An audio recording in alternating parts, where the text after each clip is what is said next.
Hi all.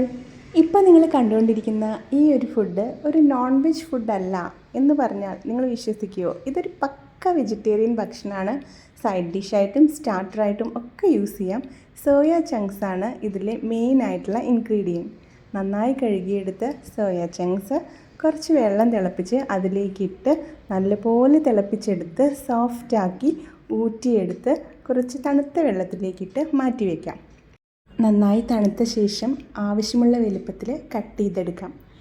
ഈ soya ചങ്ക്സിലേക്ക് കുറച്ച് കടലമാവ്, തൈര്, കാശ്മീരി ചില്ലി പൗഡർ, ഉപ്പ് ഇതെല്ലാം ചേർത്ത് നല്ലപോലെ മാരിനേറ്റ് ചെയ്തെടുക്കണം.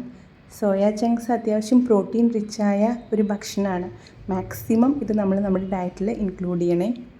ഇനി ഇതെല്ലാം കൂടി മിക്സ് ചെയ്ത് നമ്മൾ എയർ ഫ്രയറിൽ ഗ്രില്ല് ചെയ്തെടുക്കണം. 180 ഡിഗ്രിയിൽ 20 മിനിറ്റ്സാണ് ഞാനിവിടെ ഗ്രില്ല് ചെയ്തെടുക്കാൻ പോകുന്നത്. ഇനി ഇതിൻ്റെ മസാലയ്ക്ക് വേണ്ട ഇൻഗ്രീഡിയൻസ് ആണ് ഇതെല്ലാം. സവാള, ക്യാപ്സിക്കം, ഇഞ്ചി, വെളുത്തുള്ളി ചതച്ചത്, മല്ലിയില, crushed chilli, pepper powder, soya sauce and tomato sauce mix. ഇതെല്ലാമാണ് നമ്മൾ മസാലയ്ക്ക് വേണ്ടി യൂസ് ചെയ്യുന്നത്. ഇനി നമ്മൾ നേരത്തെ ഗ്രില്ല് ചെയ്യാനായി വെച്ച സോയ ചങ്ക്സ് റെഡി ആയിട്ടുണ്ട്.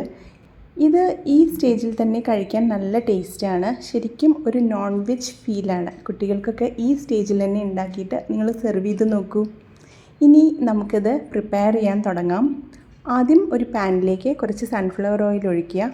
അതിനുശേഷം ഇഞ്ചി, വെളുത്തുള്ളി ചതച്ചത് ചേർത്ത് നല്ലപോലെ വഴറ്റിയെടുക്കണം. നല്ല ഗോൾഡൻ ബ്രൗൺ കളറിൽ വഴറ്റിയെടുത്ത ശേഷം ഇതിലേക്ക് സവാള ക്യൂബായിട്ട് അരിഞ്ഞത് ചേർത്ത് നന്നായിട്ട് വഴറ്റിയെടുക്കാം. സവാള അധികം മൂത്ത് പോകരുത്.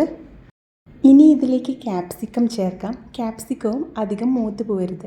ഇനി 1:2 എന്ന അളവിൽ സോയാ സോസും ടൊമാറ്റോ സോസും ചേർത്തിളക്കി വെച്ച മിശ്രിതം ചേർത്ത് നല്ലപോലെ ഇളക്കുക. അതിനുശേഷം ക്രഷ്ഡ് ചില്ലിയും പെപ്പർ പൗഡറും ചേർത്ത് ഇളക്കി എണ്ണ തെളിയുന്നത് വരെ വെയിറ്റ് ചെയ്യാം.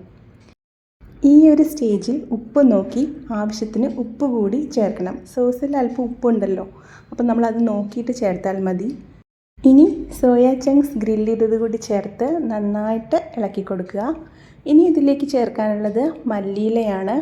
മല്ലിയിലയും കൂടി ചേർത്ത് നന്നായിട്ട് മിക്സ് ചെയ്യാം.